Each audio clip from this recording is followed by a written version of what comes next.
Hello everyone, welcome to your maths classes with your math teacher. कैसे हो आप सब? आई जस्ट होप आप सब ठीक होगे, आप अपनी पढ़ाई कंटिन्यू कर रहे होगे, है ना। जो हमने कल काम किया था वो आपने कर लिया होगा।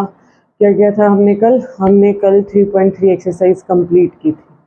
ओके, तो आज हम करेंगे एक्सरसाइज 3.4। छोटी सी एक्सरसाइज है। थोड़ा सा मैं पहले आपको थोड़ा उसका इंट्रोडक्शन के बारे में समझा देती हूँ, उसके बाद क्या करेंगे हम एक्सरसाइज के क्वेश्चन सॉल्व करेंगे। ओके, और आज हमारा ये थर्ड चैप्टर क्या हो जाएगा, कंप्लीट।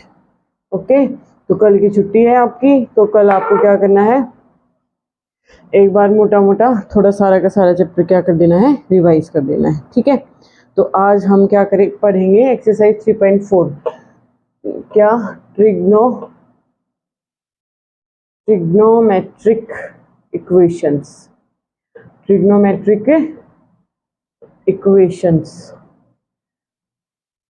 ट्रिग्नोमेट्रिक इक्वेशंस नाम से ही जैसे आपको पता चल रहा है कि जिन इक्वेशंस में क्या इन्वॉल्व होंगे, ट्रिग्नोमेट्रिक फंक्शंस। इक्वेशंस जिनमें क्या इक्वेशंस इन्वॉल्विंग ट्रिग्नोमेट्रिक फंक्शंस, यानी कि जैसे हम कोई इक्वेशन लिखते हैं ना एक्स में या एक्स स्क्वायर में, ठीक है, तो अब हम यहाँ पे ट्रिग्नोमेट्रिक के साथ लिखेंगे। जैसे साइन एक्स हो गया, कॉस एक्स हो गया, ठीक है, cos x sine x plus cos x हो गया, cos x is equal to √3/2 हो गया। तो इस टाइप से कि जिन इक्वेशंस के अंदर क्या इन्वॉल्व होंगे, ट्रिग्नोमेट्रिक फंक्शंस, तो उनको हम क्या बोलेंगे, ट्रिग्नोमेट्रिक इक्वेशन।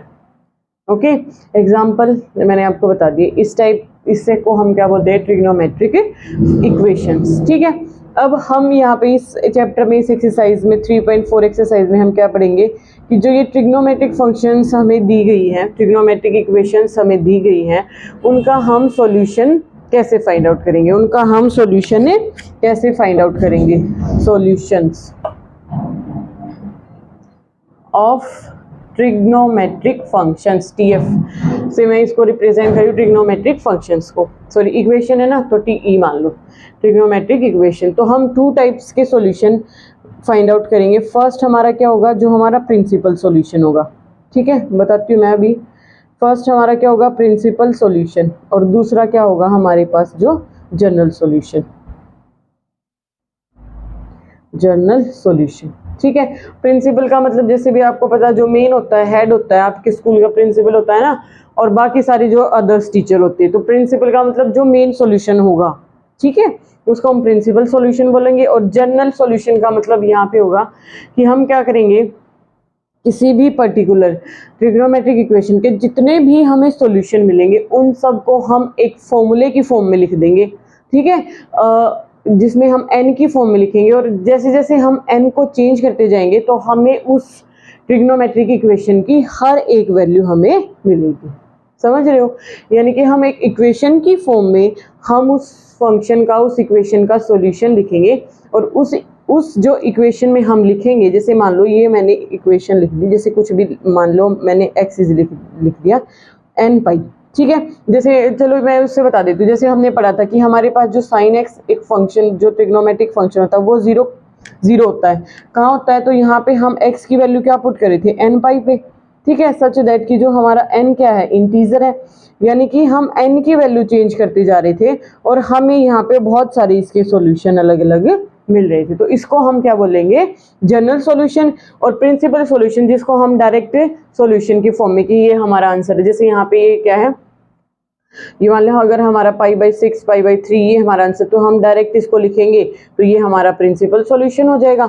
और अगर इसको हम फॉर्मूले की फॉर्म में लिखेंगे तो ये हमारा कौन सा सॉल्यूशन हो जाएगा, जनरल सॉल्यूशन। जैसे साइन एक्स ये 0 होता है, कॉस एक्स किस में 0 होता है, कॉस एक्स कहाँ 0 होता है, जब हमारा एक्स क्या हो, 2n+1 π/2, जहाँ हमारा n किससे बिलोंग करता है, इंटीजर से, जहाँ हमारा n किससे बिलोंग करता है, इंटीजर से।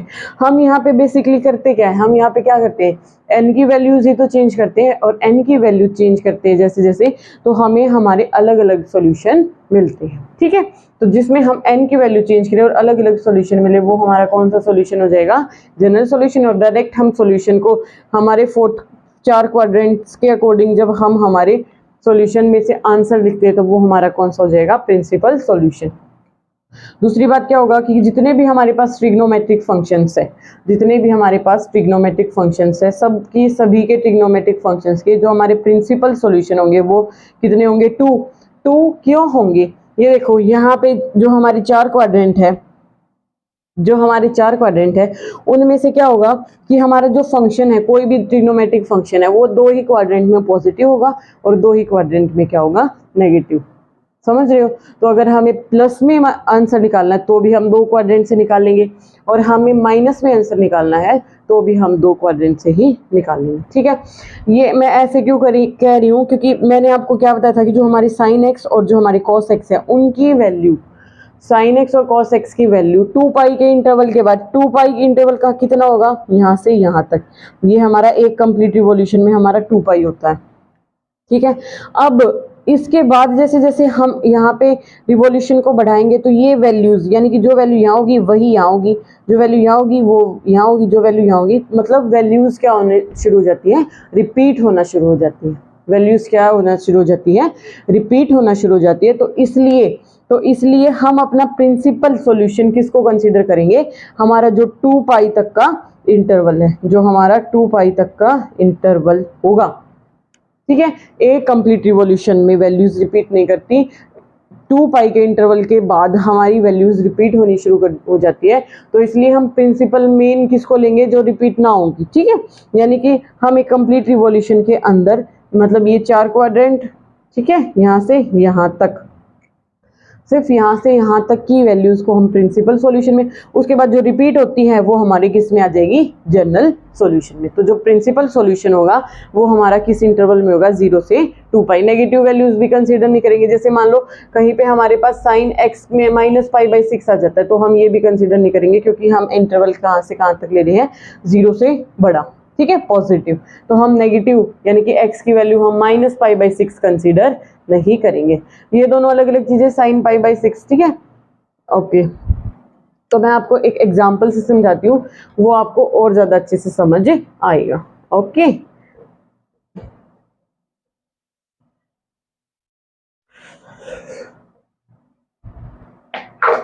आपकी बुक का एग्जांपल बता दूं ताकि आप जब रिवाइज करो तो भी आपको आसानी रहे। हाँ जी, आपकी बुक में है example number 18, sine x is equal to √3/2। हमें क्या करना है, sine x is equal to √3/2। ये हमारे पास एग्जाम्पल है आपकी बुक का 18।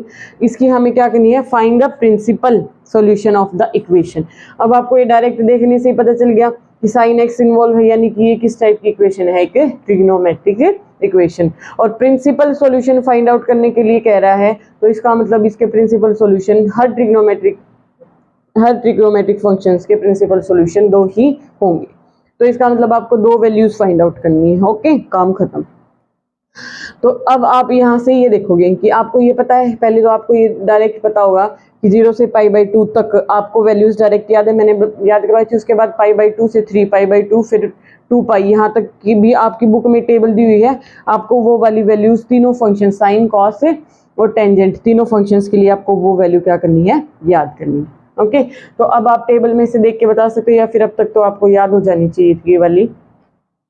यहाँ से आप क्या करोगे, साइन एक्स की वैल्यू आपको क्या दी है, √3/2, और ये आपको पता है कहाँ पे होती है, साइन के लिए कहाँ पे होती है, साइन 60 डिग्री पे है ना, साइन 60 आपकी कितनी होती है, √3/2। या फिर आप क्या लिखोगे इसको कि ये किसकी वैल्यू होती है, साइन π/3 की। देखो यहाँ पे ये इक्वेशन लिखने का क्या मतलब है, यहाँ पे ये इक्वेशन लिखने का क्या मतलब है, यहाँ पे इस इक्वेशन का मतलब ये है कि आपको इसका सॉल्यूशन फाइंड आउट करना है। तो इसका मतलब क्या है कि यहाँ पे आपको x की वैल्यू पुट करनी है ना, आपको यहाँ पे x की ऐसी वैल्यू पुट करनी है जिसके लिए आपका जो ये वाला लेफ्ट हैंड साइड है वो किसके इक्वल हो जाए, आपकी राइट हैंड साइड के। सॉल्यूशन का मतलब ये होता है ना कि वो वैल्यू हम उस इक्वेशन में पुट करें और हमारी वो राइट हैंड साइड के इक्वल आ जाए। ठीक है, तो यहाँ पे देखो, आप यहाँ पे x को 60 डिग्री या फिर π/3 पुट कर सकते हो, दोनों एक ही चीज है। कहीं आप बोलो कि ये दो सॉल्यूशन हो गए, ये 2 सॉल्यूशन नहीं है। π/रेडियन में काम करे तो π/3 लिख देती हूँ मैं। यहाँ पे देखो मैं साइन को क्या पुट करूँ, π/3 पुट कर दूँ, ठीक है। तो यहाँ पे क्या हो जाएगा, ये आपके पास √3/2 हो जाएगा, ठीक है। साइन x की वैल्यू मैंने क्या पुट, x की वैल्यू मैंने क्या पुट की, π/3, और वो आपके पास किसके इक्वल आ गया, √3/2, ठीक है।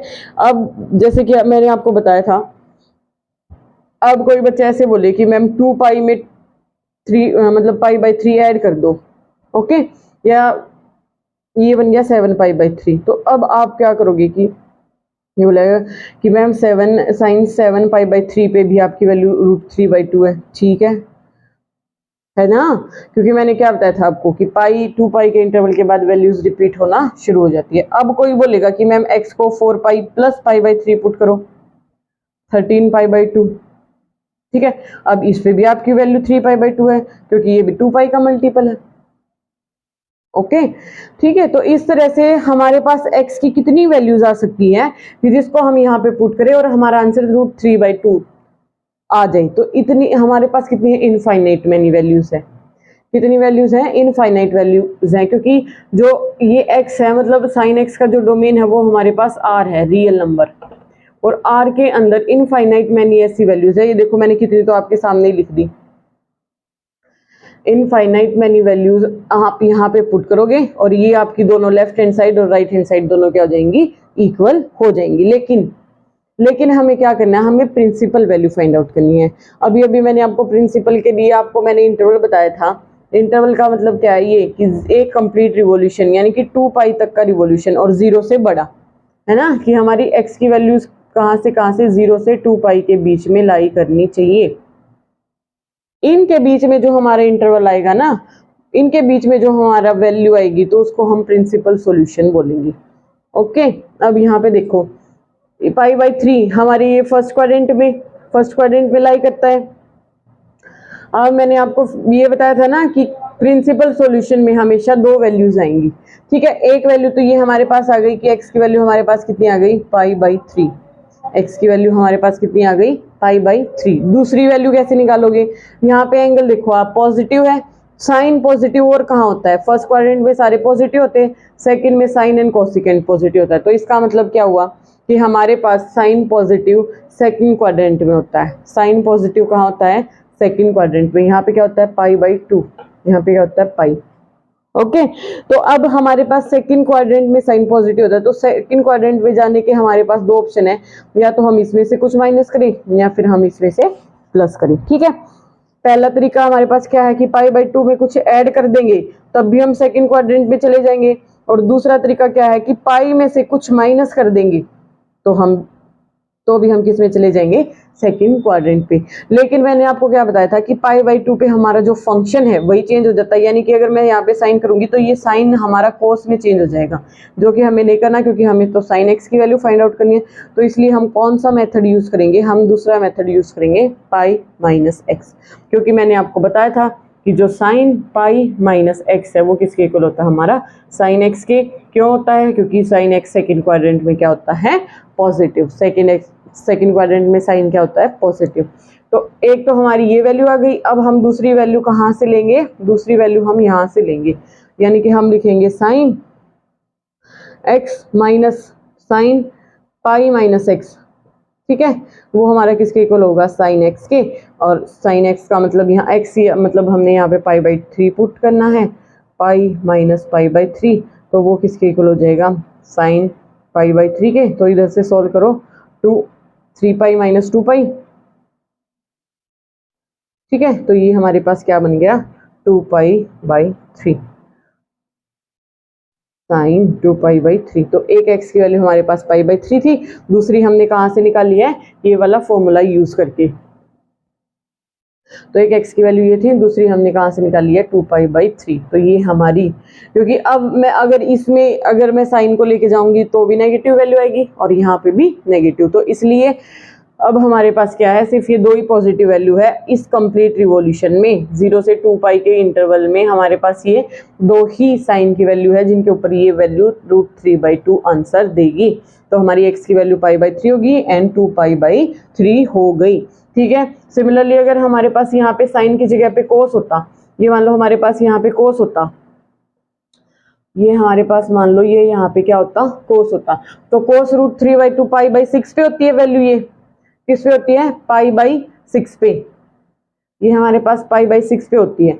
तो एक तो हमारा क्या बन गया पाई/6, और दूसरे के लिए हम क्या करेंगे, अब आपको यही चेक करना है कि हमारा कॉस पॉजिटिव कौन से क्वाड्रेंट में होता है। तो कॉस पॉजिटिव होता है हमारे पास फोर्थ क्वाड्रेंट में। दूसरा, एक तो पहले में फर्स्ट क्वाड्रेंट में तो पाई/6 हमने वैल्यू ले ली, फिर हमारा कोस पाई/6, कॉस हमारा कहाँ पॉजिटिव होता है, फोर्थ क्वाड्रेंट में। यहाँ पे होता है 2 पाई, यहाँ पे होता है 3 पाई/2। ठीक है, फिर से दो तरीके हैं कि या तो इसमें कुछ ऐड करो या फिर इसमें से कुछ क्या करो, सब्ट्रैक्ट करो। ये हम यूज नहीं कर सकते क्योंकि ये यूज करने के बाद हमारा कोस फिर से साइन में चेंज हो जाएगा, लेकिन हमें कोस का कोस ही रखना है। तो इसलिए फिर से हम क्या करेंगे, 2 पाई में से हम पाई/6 माइनस कर देंगे, यानी कि 6, ये कितना बनेगा हमारे पास 11 पाई/6।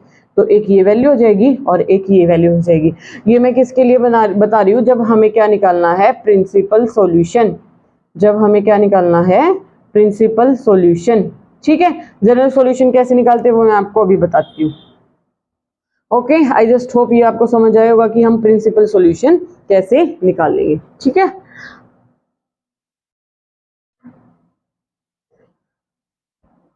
देखो एक बार स्क्रीनशॉट ले सकते हो आप, या फिर आपको थोड़ा सा डाउट, हल्का फुल्का डाउट होता है तो वीडियो को ना रिपीट करके देख लिया करो। चलिए, आई जस्ट होप कि आपको प्रिंसिपल सॉल्यूशन निकालना आया होगा। प्रिंसिपल सॉल्यूशन के लिए आपको जो आपका एंगल अगर पॉजिटिव दिया है तो आपको वो देखना है कि कौन कौन से क्वाड्रेंट में पॉजिटिव है।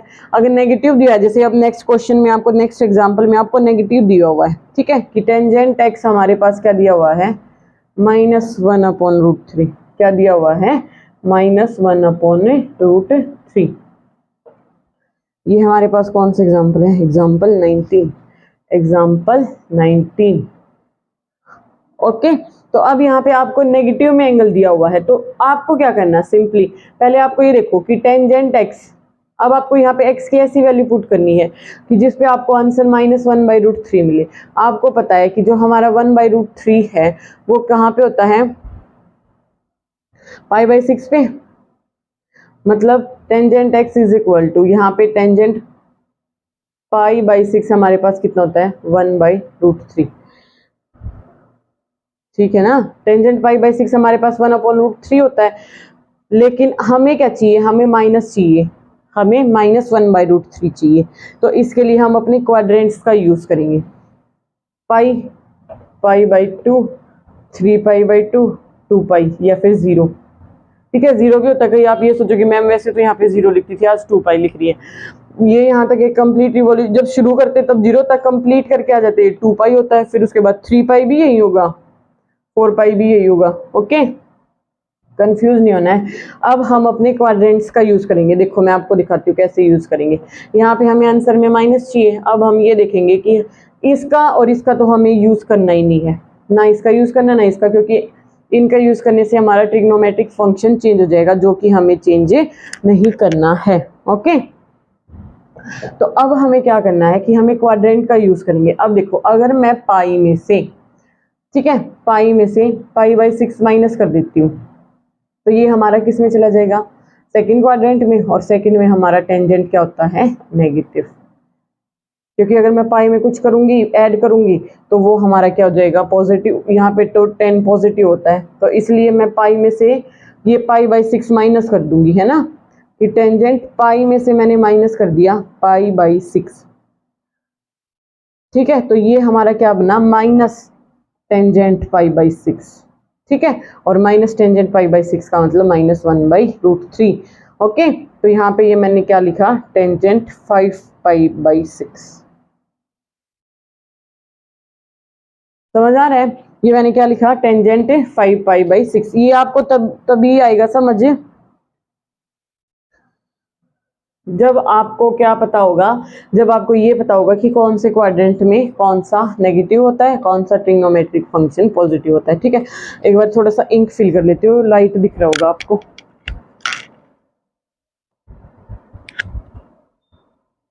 हाँ जी, कर ली मैंने फिल इंक इसमें, ये लाइट पड़ने लग गया था ना हल्का हल्का सा।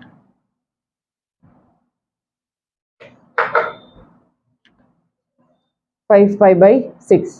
ओके, यहाँ पे मैंने ये पाई में से माइनस क्यों किया, पता लग गया ना, क्योंकि पाई में अगर मैं कुछ ऐड करती तो ये थर्ड क्वाड्रेंट में चला जाता है और थर्ड में हमारा टेंजेंट पॉजिटिव होता है, लेकिन हमें क्योंकि नेगेटिव दिया हुआ है, हमें माइनस में चाहिए, तो इसलिए मैंने पाई में से क्या किया, माइनस किया। दूसरा हमें टेंजेंट की एक वैल्यू तो ये आ गई, क्या, 5π/6। 1-2 मिनट में चली गई ये सही। फिर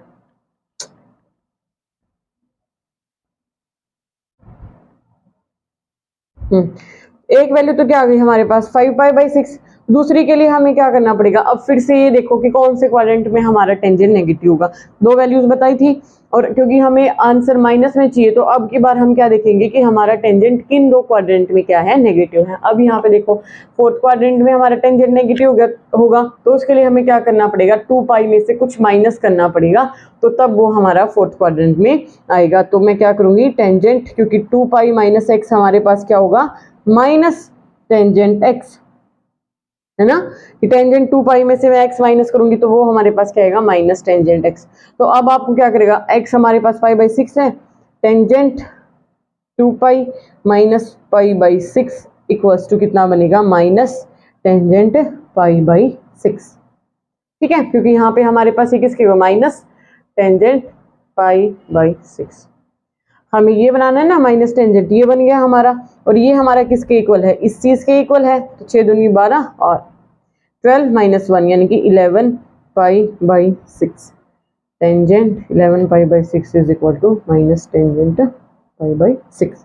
तो दूसरी हमारी x की वैल्यू क्या आ गई, 11π/6।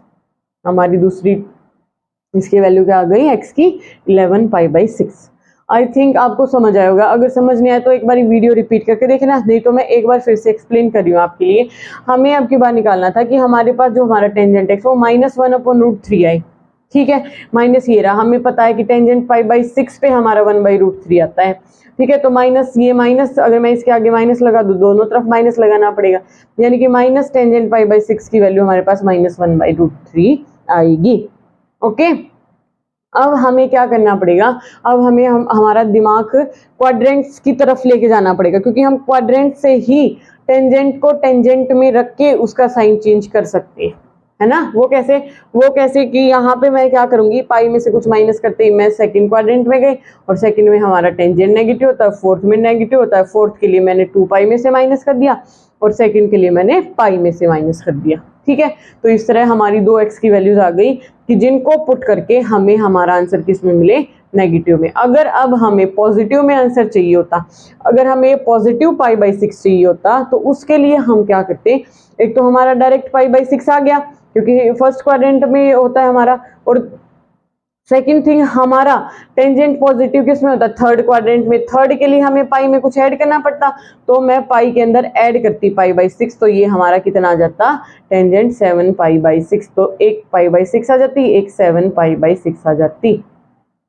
समझ रहे हो, दोनों चीजें बताई मैंने। पॉजिटिव अगर हमें फाइंड आउट करना तो मैं कैसे करूंगी, और नेगेटिव तो मैं कैसे करूंगी। ओके, देखो एक बार इसको, फिर मैं आपको बताती हूँ। ये हमारे पास क्या है, हमारे पास क्या है, particular solution, sorry principal solution. ये हमारे पास क्या है, प्रिंसिपल सॉल्यूशन, जिसको हम मेन कंसीडर करेंगे। अब हम क्या फाइंड आउट करेंगे, अब हम फाइंड आउट करेंगे हमारा जनरल सॉल्यूशन। जनरल सॉल्यूशन का मतलब जितने भी हमारे पास सॉल्यूशंस हैं, यानी कि 2π के इंटरवल के बाद जितने भी ये रिपीट हो रहे हैं, उन सबको हम एक फॉर्मूले की फॉर्म में लिख देंगे। उसमें हम n की वैल्यू चेंज करते चलेंगे, और हमें हमारे सारे के सारे सॉल्यूशन मिल जाएंगे। ठीक है, तो अब मैं आपको बताती हूँ कि हम जनरल सॉल्यूशन कैसे निकालेंगे। उसके लिए आपको क्या करना पड़ेगा, उसके लिए आपको 3 फॉर्मूले याद करने हैं। 2 तो मैंने अभी आपको बताए थे, कि हमारा जो साइन x है वो कहाँ 0 होता है, और जो हमारा cos x है वो कहाँ 0 होता है। ओके, ये दोनों तो मैंने आपको बताए थे ना अभी। फिर से एक बार लिखवा देती हूँ। फर्स्ट, अगर हमारा साइन x 0 है, अगर हमारा साइन x 0 है, मैं ना साइड में लिख देती हूँ, ताकि फिर क्वेश्चन में इधर करवाऊँ और फिर वो इरेज नहीं करूँ, आपके सामने लिखे रहे वो। फर्स्ट हमारा ये मैं यहाँ पे लिख देती हूँ। फर्स्ट मैंने क्या बताया था कि हमारा साइन x, ठीक है, 0 होता है, तो हमारी x की वैल्यू क्या होती है, n π। इन सब में ही हमारा n है वो z में बिलोंग करेगा, जितने मैं फॉर्मूले लिखवा रही हूँ अभी। ओके, ये हमारे पास फर्स्ट हो गया। अब सेकंड मैंने क्या बताया था जी, वो हमारा cos x है। cos 0 कहाँ होता है, यानी कि x इज इक्वल टू जब हमारे पास क्या हो 2n+1 π/2। ओके, एन यहाँ पे भी हमारा इंटीजर है। थर्ड हमारे पास क्या है, जब हमारा sin x is equal to sin y आ जाएगा। अभी आ रहा था ना जैसे कि sin π/6, ठीक है, sin x और sin π/6 दोनों इक्वल हो रहे थे। तो अब ऐसी सिचुएशन में जब हमें क्या निकालना हो, जनरल सॉल्यूशन निकालना, तो उस टाइम पे हम क्या लिखेंगे, x को लिखेंगे हम।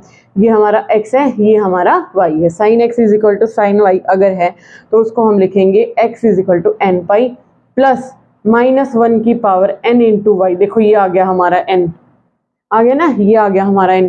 जैसे जैसे हम n की वैल्यूज को चेंज करते रहेंगे हमारा सॉल्यूशन चेंज होता जाएगा।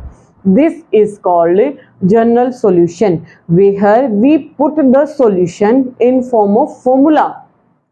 समझ रहे हो, ये हम फॉर्मूले की फॉर्म में हमारा आंसर लिखेंगे एंड हम n की वैल्यूज चेंज करते जाएंगे और हमारे सॉल्यूशन की वैल्यूज चेंज होती जाएगी। नंबर 4 पे, यहाँ पे भी हमारा n क्या है, इंटीजर है। इंटीजर समझ रहे हो ना, माइनस प्लस जीरो सारी की सारी वैल्यूज। ओके जी, नीचे लिख दूं थोड़ा सा, हाँ जी।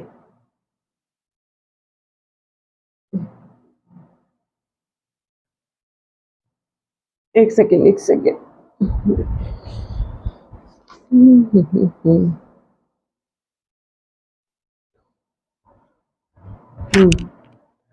जब हमारा cos x cos y की इक्वल आएगा, ठीक है, जैसे यहाँ पे मैं लिख दूं cos x is equal to cos π/6, ठीक है।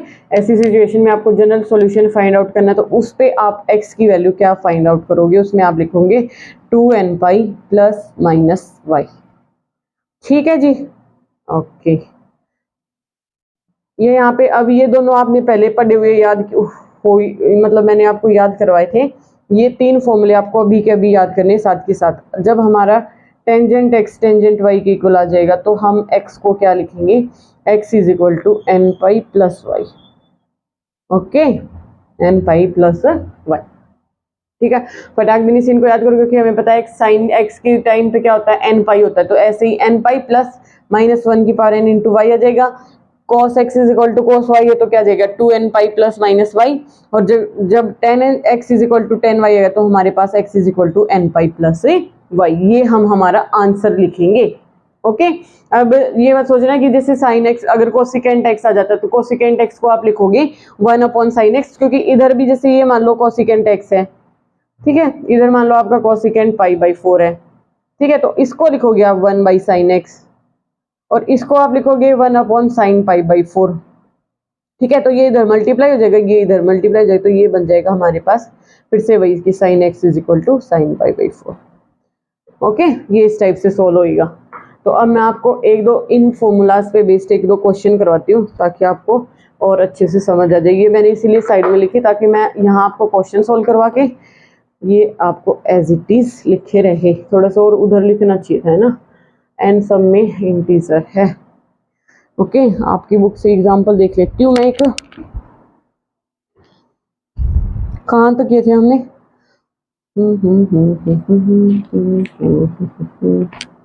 ये देखो एग्जांपल नंबर 21। यहाँ पे आपको क्या दिया हुआ है। अच्छा एक और बात, अगर आपको कुछ नहीं दिया ना, ये जैसे ये डायरेक्ट ये लिख दिया कि सॉल्व करो इसको, कि solve cos x is equal to 1/2, जैसे इसने डायरेक्ट लिख दिया। यहाँ आपको ये ना ये बोला कि प्रिंसिपल सॉल्यूशन फाइंड आउट करो, ना ये बोला जनरल सॉल्यूशन फाइंड आउट करो।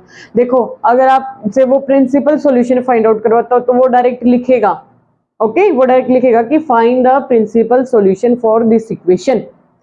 लेकिन अगर वो कुछ भी नहीं लिख रहा तो इसका मतलब आपको डायरेक्ट कौन सा निकालना है, जनरल सॉल्यूशन निकालना है। और जनरल सॉल्यूशन में हम जैसे ही n को 0 पुट करते हैं तो वो हमारा प्रिंसिपल सॉल्यूशन भी बन जाता है, ठीक है। तो जो हमारा प्रिंसिपल सॉल्यूशन है वो जनरल सॉल्यूशन में छुपा होता है। तो इसलिए अगर कुछ नहीं लिखा तो आप क्या करोगे, उसका जनरल सॉल्यूशन निकाल दोगे। आई जस्ट होप क्लियर हुआ होगा। अब आपको यहाँ से ये दिख रहा है कि ये हमारा cos x 1/2। तो अब आप बताओ कि 1/2 हमारे cos किसकी वैल्यू होती है, 1/2, बताओ जल्दी।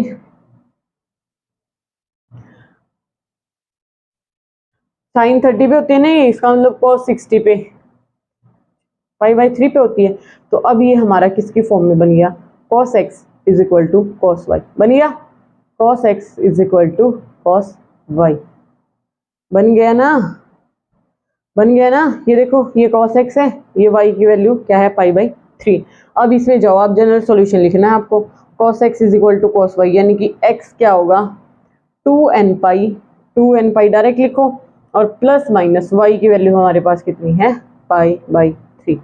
ये हमारे पास इसका क्या है जनरल सॉल्यूशन, ये हमारे पास क्या है इसका जनरल सॉल्यूशन। ठीक है, यहाँ पे जैसे n को आप 0 पुट करोगे तो ये क्वांटिटी 0 और प्लस माइनस पाई/3, तो प्लस पाई/3 एक आपको क्या मिलेगी इसकी, ये हमारी प्रिंसिपल वैल्यू हो जाएगी, है ना। और दूसरी वैल्यू हम कैसे निकालेंगे, जहाँ पे हमारा क्वाड्रेंट पॉजिटिव होगा। ठीक है, उसकी यहाँ पे निकालने की कोई ज़रूरत नहीं है, ये मैं आपको सिर्फ आपकी नॉलेज के लिए बता रही हूँ, ताकि आपको ये ना लगे कि प्रिंसिपल सॉल्यूशन और जनरल सॉल्यूशन अलग अलग चीज़ होती है। नहीं जी नहीं, जनरल सॉल्यूशन के अंदर ही प्रिंसिपल सॉल्यूशन हमारा छुपा होता है। ओके, डायरेक्ट लिख दिया, वेरी इजी, इसमें तो कुछ था ही नहीं, है ना, नहीं था ना कुछ भी। ओके ओके ओके,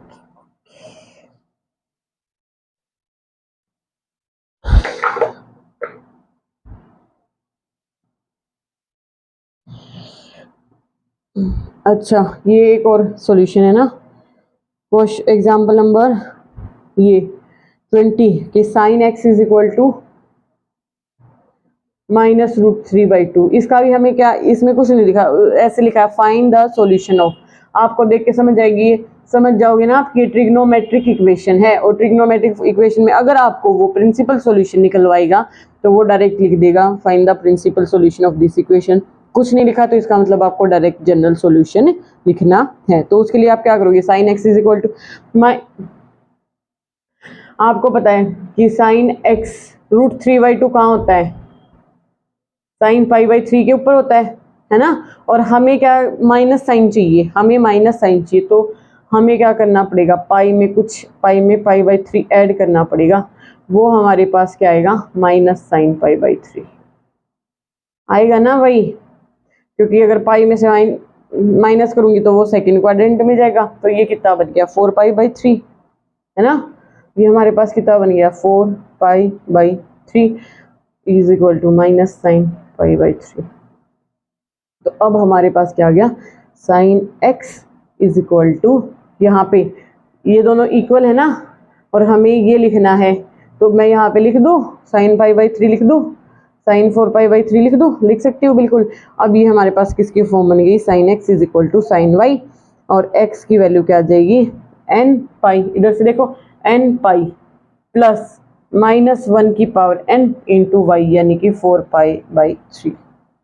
बस फिर n आपका क्या है इंटीजर, n क्या है आपके पास एक इंटीजर। तो ऐसे आपको बिल्कुल सिंपल है, यहाँ पे नेगेटिव में एंगल दिया था तो डरना मत कि और माइनस आ गया, माइनस आ गया तो क्या हो गया, पाई में ऐड करो या पाई में से सब्ट्रैक्ट करो, वेरी सिंपल। पाई में आपको ये देखना है कि साइन है, फंक्शन के ऊपर डिपेंड करेगा कि आप पाई में प्लस करोगे या पाई में माइनस करोगे।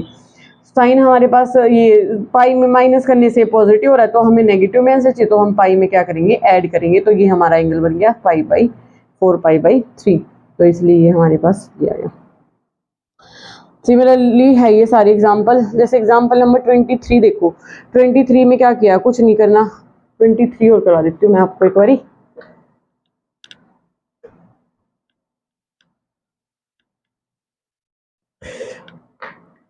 एक कमेंट करके आप प्लीज प्लीज प्लीज जरूर ये बताया करो कि आपको कितना समझ आ रहा है, या फिर किसी में डाउट है या नहीं है।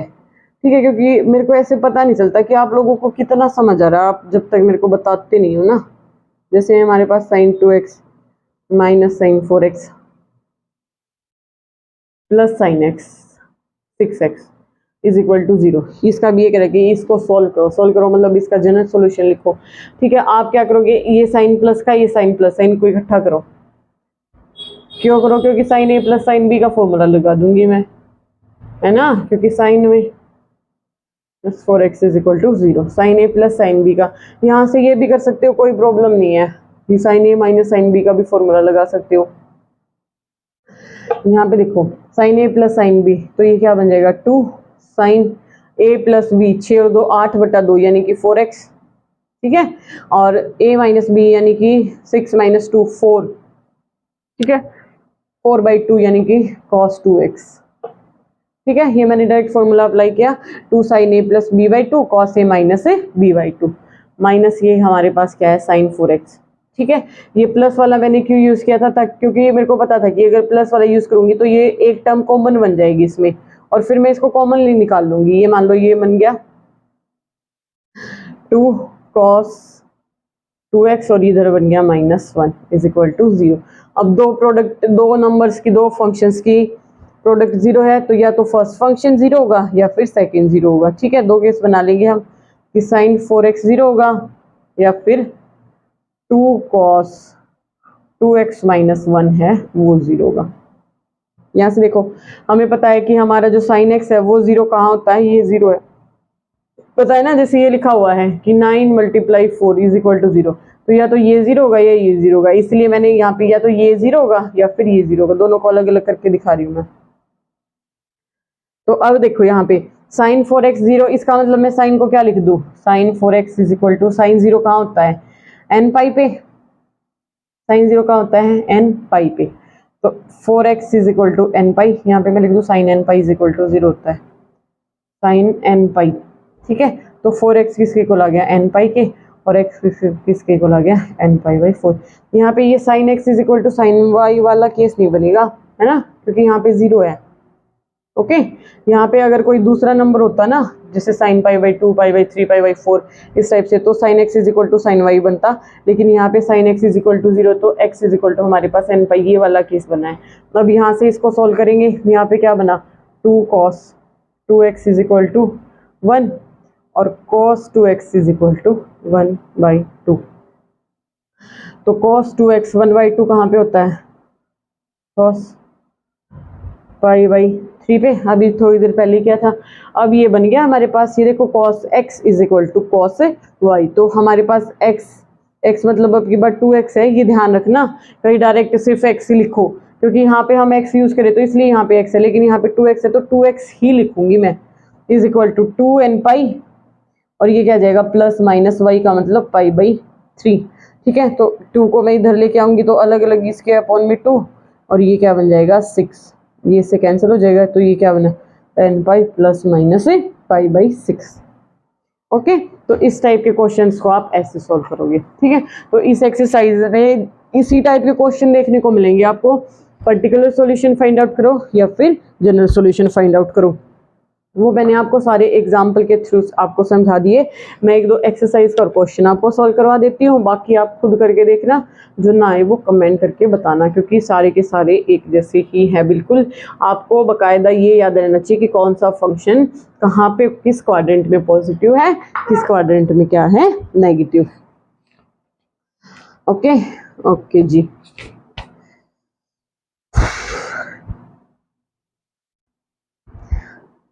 कौन सा करवाऊं मैं, फर्स्ट सेकंड थर्ड, सेकंड करवा दूं या थर्ड करवाऊं,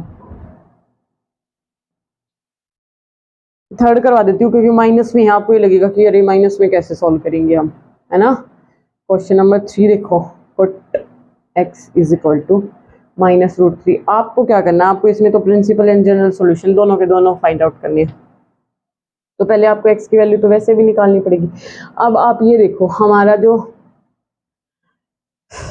आपको वैल्यूज पता होनी चाहिए, ये टेंजेंट किसका अपोजिट होता है हमारे पास, सॉरी को टेंजेंट किसका उल्टा होता है, अपोजिट होता है टेंजेंट x का। तो टेंजेंट x की वैल्यू जहाँ पे 1/√3 होती है, इसकी वहाँ पे 3 होगी, और ये होती है π/6 पे, है ना। ओके जी, ये होती है हमारी π/6 पे।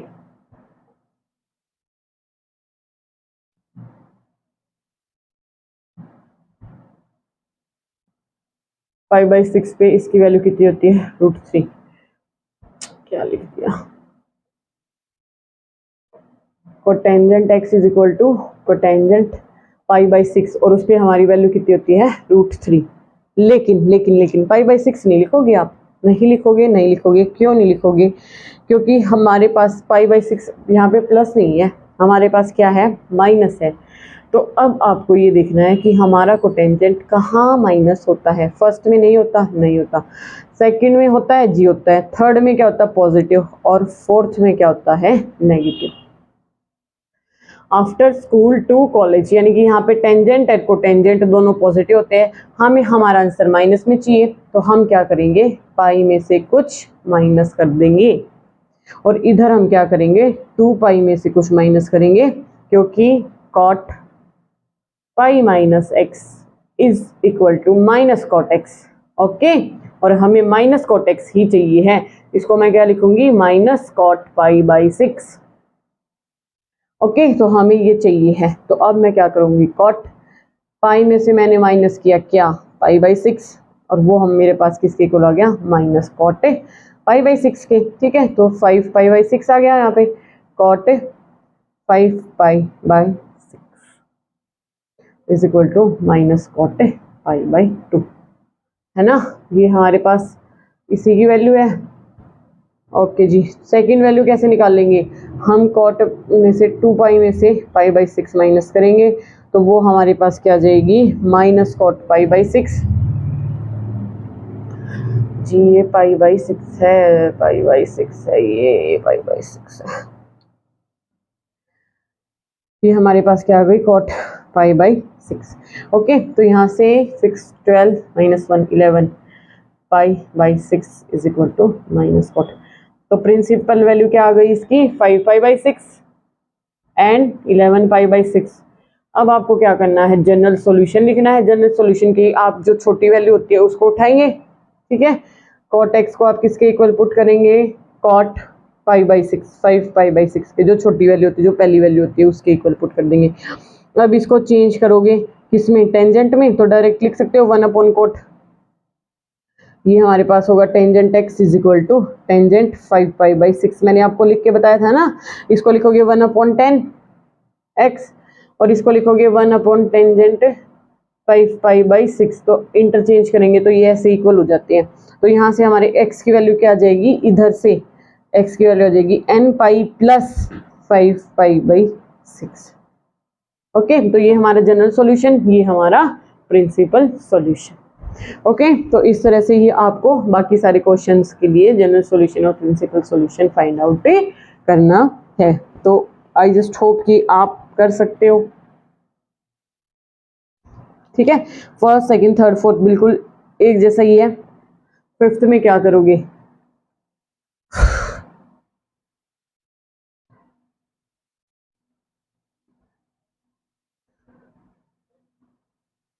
बस अब तो आपको मेन मोटो, मेरा मकसद क्या है मेन आपको समझाने का है सिर्फ कि आपको ये समझ आना चाहिए कि मैंने ये लिखा है तो ये मैंने कहाँ से लिखा है। उसके बाद उसके ऊपर जितने क्वेश्चन आप खुद से प्रैक्टिस करोगे वो आपके लिए उतना ही ज़्यादा अच्छा रहेगा, है ना। 5 में क्या करोगे, क्वेश्चन नंबर 5 में आप क्या करोगे,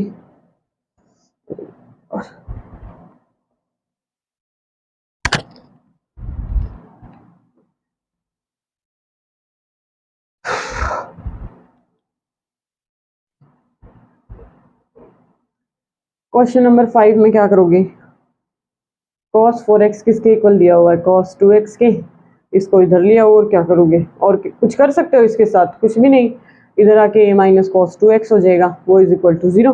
cos a minus cos b का फॉर्मूला जब नेगेटिव होता है तो क्या आ जाएगा -2 sine a plus B by 2, 4 2 6 3x sine a minus B by 2 is equal to 0। समझ रहे हो ना मैंने क्या किया यहाँ पे, cos a minus cos b का डायरेक्ट फॉर्मूला अप्लाई कर दिया बस, और क्या था। अब यहाँ पे ये देखो आप,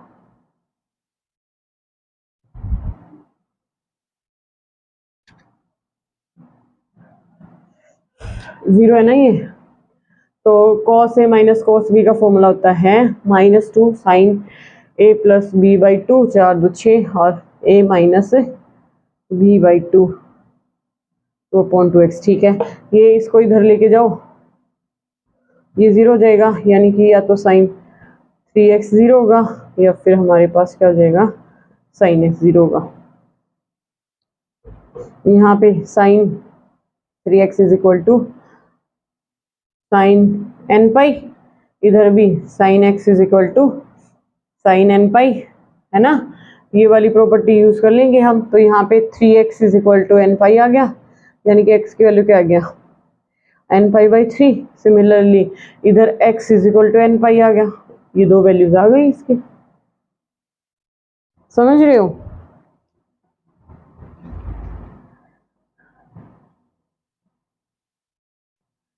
तो हमें जो छोटी वैल्यू होती है वो वाली यूज करनी होती है, तो कोई भी कर लो, एक सेकेंड को, 3.4।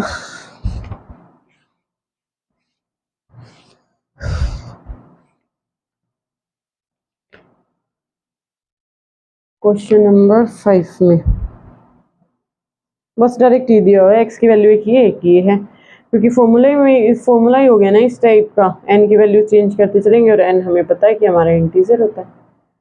ओके, तो इस तरह से आपको सारे के सारे क्वेश्चन सॉल्व करनी है। 6 में आप क्या करोगे, 6 में भी ऐसे ही करोगे। देखो cos 3x plus cos x दिया हुआ है, आप इसी में cos a plus cos b का फॉर्मूला लगाओ ताकि आपके पास cos 2x आ जाए, और लास्ट में जब cos 2x है तो वो आप कॉमन निकाल लेना। इस टाइप का भी मैंने आपको क्वेश्चन करा दिया। फिर sin 2x plus cos x, ये वाला है क्वेश्चन नंबर 7 है जिससे, ठीक है। अब आपको ये खुद से ही करने पड़ेंगे भाई, क्योंकि ये वाले क्वेश्चन अब सारे एक जैसे ही है। क्वेश्चन नंबर 7 में देखो sin 2x है प्लस cos x है, ठीक है। अब इस sin 2x का फॉर्मूला खोल दो, क्या 2 sin x into cos x, 2 sin x into cos x। जितना खुद से करोगे ना, थोड़ा सा दिमाग लगाने की जरूरत है बस, ठीक है, क्योंकि आपको डायरेक्ट देख के पता चल गया। अब ये cos sin 2x का फॉर्मूला खुलेगा, अब आप यहाँ से cos कॉमन ले सकते हो ना, ये cos x आपने कॉमन ले लिया, इधर क्या बचा 2 sin x प्लस 1 बचा ना, इसको आप अलग जीरो पुट कर दो, cos x is equal to 0। यहाँ से आपके x की वैल्यू क्या आ जाएगी 2n plus 1 pi by 2। Okay, और इसको आप फिर से सॉल्व कर देना, यहाँ पे sin x क्या बनेगा आपके पास -1 बाई 2। तो अब आप यहाँ से x की वैल्यू फाइंड आउट कर सकते हो ना। इस टाइप के मैंने बहुत सारे क्वेश्चन करवा दिए आपको, तो कुछ नहीं करना है, ये वाले क्वेश्चन आप ट्राई करना। ऐसे ही आपको लास्ट क्वेश्चन में, ऐसे ही आपको 8th क्वेश्चन में सेकेंड स्क्वायर 2x को आप क्या लिखोगे 1 माइनस टेंजेंट स्क्वायर 2x, और एक टेंजेंट ये इधर रहा, इधर ले आना इसको बस, ठीक है। सॉल्व करके देखना, अगर हो जाता है तो अच्छी बात है, अगर नहीं होता तो आप कमेंट करके बताना, फिर मैं सोल्व करवाऊंगी। ओके, तो आज का ये चैप्टर यहीं पे खत्म होता है, बाकी का काम हम नेक्स्ट क्लास में करेंगे।